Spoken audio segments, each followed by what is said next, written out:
Profitant de son séjour à l'Issala, Monseigneur Donancé Cholet, en sa qualité de coordonnateur national des projets sociaux et économiques à impact visible, financés par les gouvernements congolais au profit des 48 diocèses, a visité les réalisations du diocèse de l'Issala pour la première et la deuxième tranche et travail des titans réalisés par les diocèses. Ça renforce la fierté que j'ai pour notre Église catholique.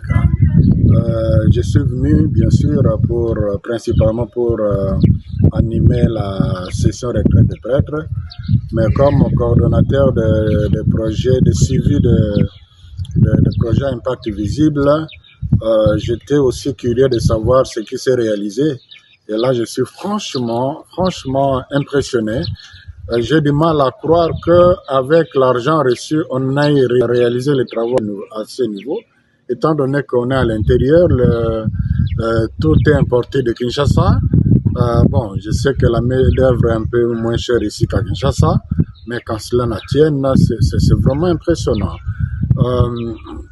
J'ai été, comme vous l'avez dit, à la salle polyvalente, où se retrouve tout le monde.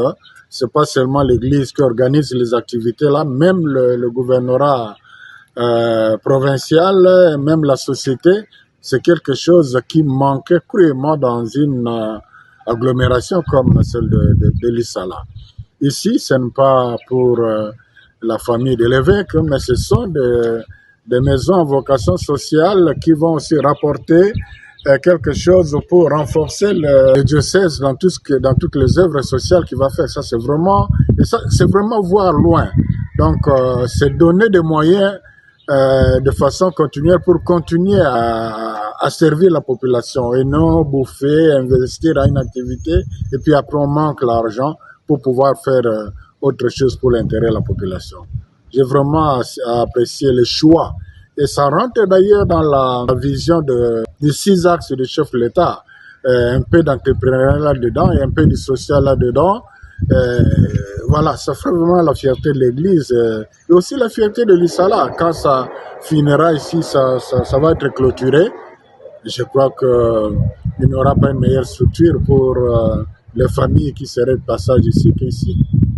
Nous avons fait le rapport à mi-parcours au chef de l'État il y a quelques mois avec images à l'appui.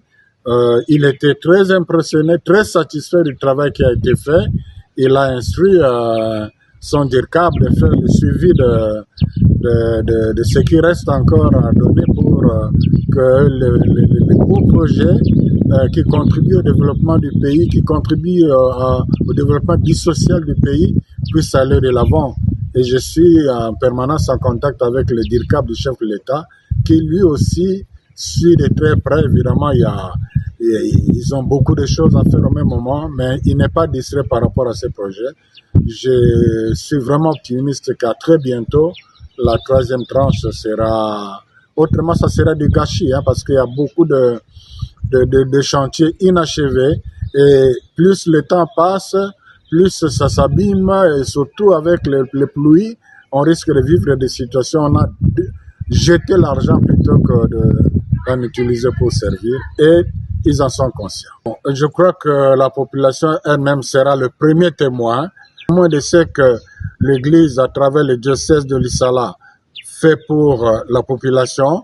J'ai vu là, par exemple, l'hôpital du diocèse. L'entretien, le maintien de cet hôpital-là, ça ne peut pas se contenter seulement de petites recettes de pauvres gens-là.